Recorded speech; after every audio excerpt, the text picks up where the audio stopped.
Et donc, nous n'allons pas céder aux oiseaux de mauvais augure. Et je continue donc la vidéo pour dire que ce chef traditionnel est un vendu et toutes les preuves sont là pour le prouver. Et devant l'histoire, comme je le disais, le PDCI...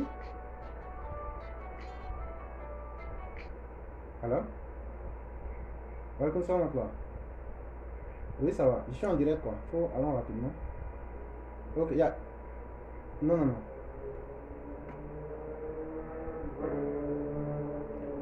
Voilà, donc comme je disais, devant l'histoire, le PDCI, chers auditeurs, vous voyez ce qui arrive. Et donc, nous souhaiterions que chacun prenne ses responsabilités pour qu'on puisse quand même faire ce qu'on a à faire. Et donc, comme je le disais, que le PDCI veuille ou pas, quand on décide d'être l'esclave des événements, on se condamne et on se met en dehors de l'histoire. C'est ce choix-là que le PDCI vient de faire, en se contradisant de façon radicale, en s'associant à nouveau à des criminels, à des bandits et à des brigands sans cœur, soit disant que eux, ils ne seraient pas contents avec le régime en place. Et malheureusement, c'est un choix, mais c'est le mauvais choix qui a été opéré par ce parti-là. Et devant l'histoire, nous retiendrons que, en réalité, le PDCI a été parmi les génocidaires et ceux qui ont soutenu l'injustice en Côte d'Ivoire, et ceux-là même qui profitent pour faire la promotion de l'injustice en Côte d'Ivoire et des crimes les plus crapuleux. Et donc, c'est ce que nous pouvions dire pour l'instant. Et comme je le disais, le direct continue et le direct continuera.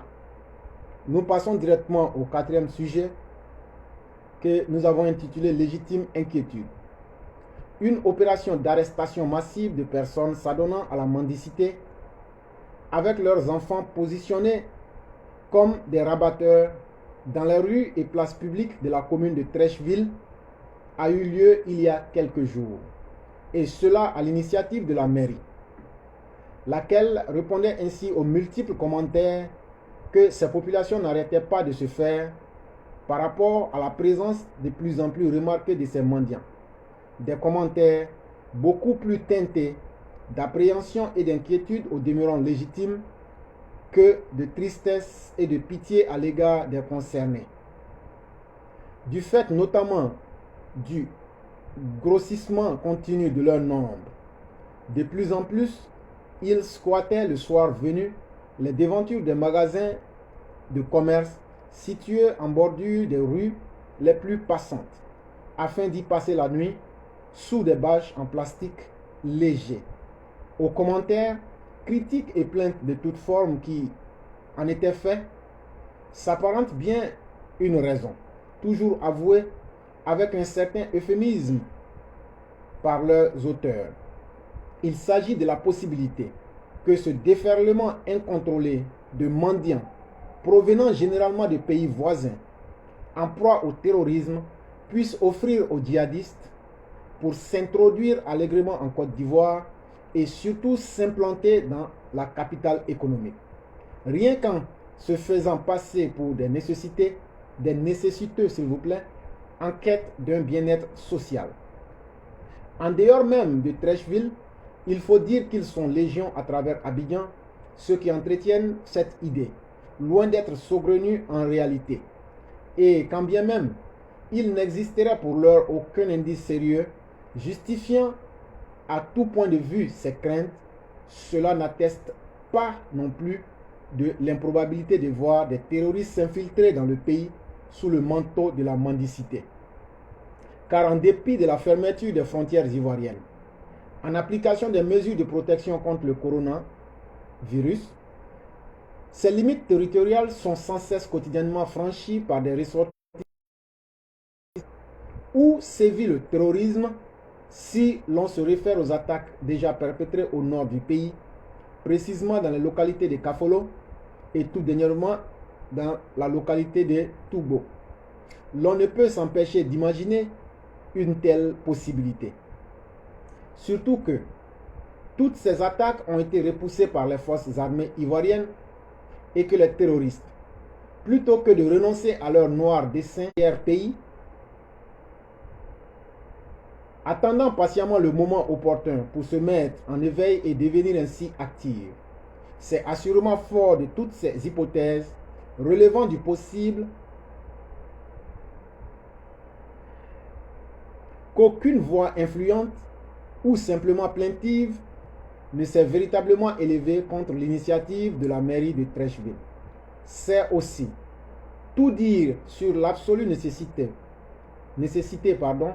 pour les pouvoirs publics de se montrer beaucoup plus regardants sur l'identité, les activités, l'occupation et les motifs d'arrivée, ainsi que la domiciliation exacte dans le pays de tous ceux qui franchissent quotidiennement la frontière, en provenance des pays victimes du terrorisme. Rien de bien méchant que tout cela, si ce n'est qu'une façon, comme une autre, de corser le contrôle à l'entrée du pays, justifié par les menaces terroristes.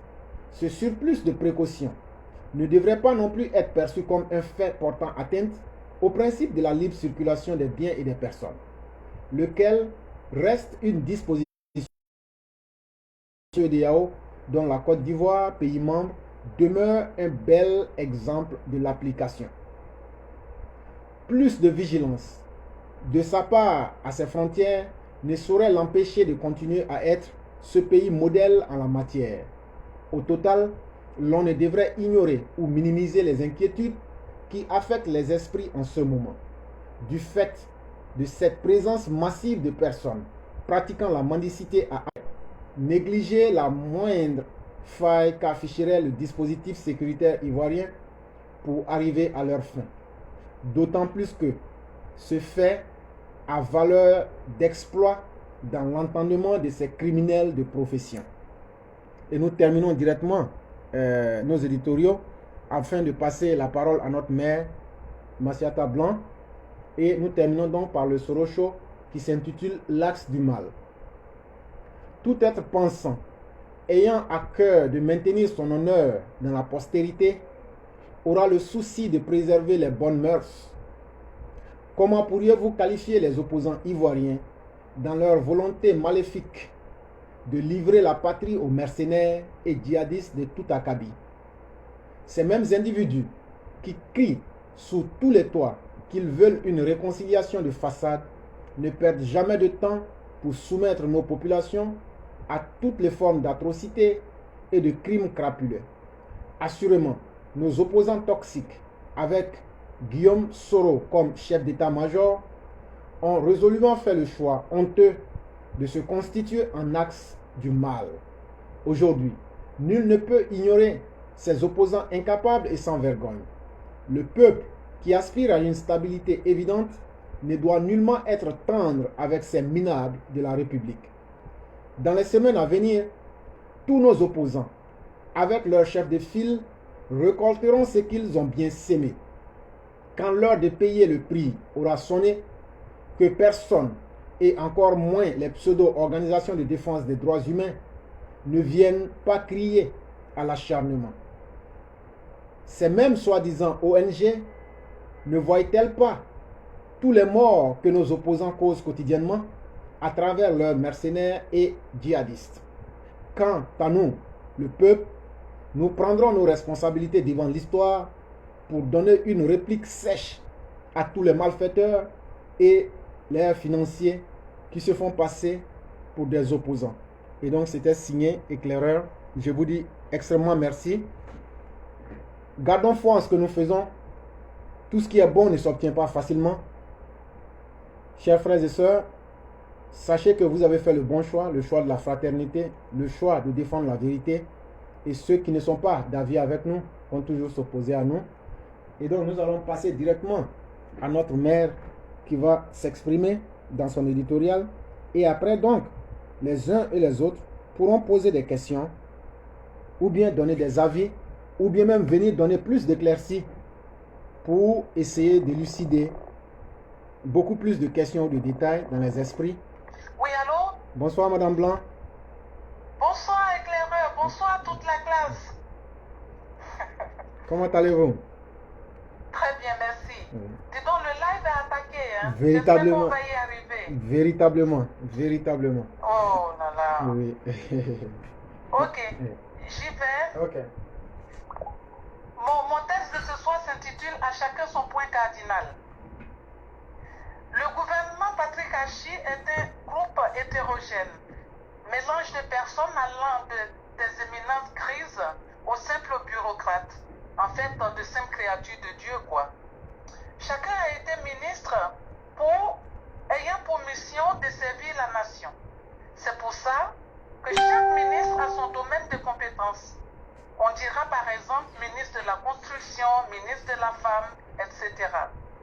Pourquoi une fois dans les sérails du pouvoir, ces personnes changent radicalement, préférant se barricader? Combien sont-ils ceux qui, une fois installés, donnent dos à la bonne direction? C'est ainsi que, pendant que le président de la République regarde à l'Est, symbole de renouveau et de clarté, il y a ceux qui donnent dos au lever du soleil. Ceux-là sont à l'ouest, dans la pénombre. Ils sont à la manœuvre. Ils ne voient que les siens, et les leurs, pardon. Ils cherchent à acheter à Neuilly leur nouveau challenge depuis le soir de leur nomination. Il y a ceux qui sont au sud. Ceux-là ont le cul entre deux chaises. Ils s'exercent à sauter avec dextérité d'une chaise à une autre, au cas où le pouvoir changerait de tête. Ils sont là, ils écoutent et ils rendent fidèlement compte des conseils de ministres avec le président de la République aux ennemis. Pendant ce temps, le peuple est au centre, ignoré, instrumentalisé, juste bon pour le combat. Et soudain, nous nous mettons à regretter les bonnes âmes telles que Ahmed Bakayoko. Cependant, Dieu aidant, nous avons des âmes sensibles aux autres. Ceux-là respectent la parole de Dieu qui est son prochain, qui est dans le besoin, et de demeurer dans l'empathie. Face l'Éternel que des gens tels que l'ASPR foisonnent aux 4 points cardinaux. Merci beaucoup. Madame Blanc, c'est nous que vous disons merci. Et sachez que chez certaines personnes, il n'y a même pas de point cardinal, tellement ces personnes-là sont axées sur la voie du mal. Nous vous disons merci. C'est nous qui vous disons merci. Oh là là, okay. Ils sont à l'œuvre. Non, mais on fera ce qu'on peut. Voilà, je vous encourage. Tous mes encouragements. Il n'y a pas de pas problème. facile dans ces conditions. Il n'y a pas de problème. Il n'y a pas de problème. C'est nous qui vous disons merci. Oui. Ok, bonne soirée. Avec vous. Merci beaucoup. Et donc, chers auditeurs, vous pouvez constater les difficultés que nous rencontrons ce soir. Oui, on a des difficultés. Vous avez quelque chose à dire? Ok, je suis en plein direct. On essaye de maintenir le direct. Okay.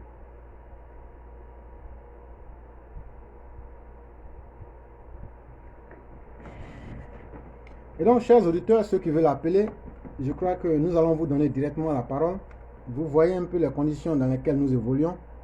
Et nous allons essayer de faire avec. Donc, ceux qui veulent appeler, vous pouvez appeler directement. Vous savez déjà comment vous y prendre afin de pouvoir donner votre contribution. Donc, ceux qui veulent appeler, vous pouvez véritablement appeler dès l'instant.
Allô? Allô? Bonsoir, monsieur Otto. Comment allez-vous? Ça va et vous, l'éclaireur? Oui, ça va difficilement. Et donc, j'allais vous dire de mettre rapidement vos avis. Ok, Pas- je suis en voiture avec ma fille. Je peux te rappeler dans 2 minutes. Il n'y a pas de problème. Juste pour une question de commodité pour Il y les... a- C'est pour une question de sécurité. Il n'y a pas de problème.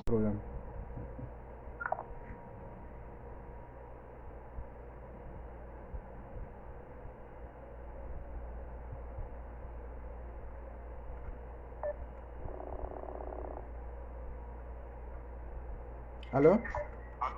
Oui. Bonsoir, cher frère éclaireur. Bonsoir, Sunjata. Comment allez-vous? Je vais très bien chez vous. Oui, ça va très bien. Apparemment. Beaucoup de difficultés. On arrive vraiment, la vidéo est sérieusement, je n'ai jamais vu, mais elle est sérieusement attaquée. Attaqué. Oui. Effectivement, c'est ce que je constate. Parce qu'ils ne veulent pas qu'on donne les détails sur les attaques terroristes et c'est pour ça. Oui. Et donc, je vais vous dire, on va essayer de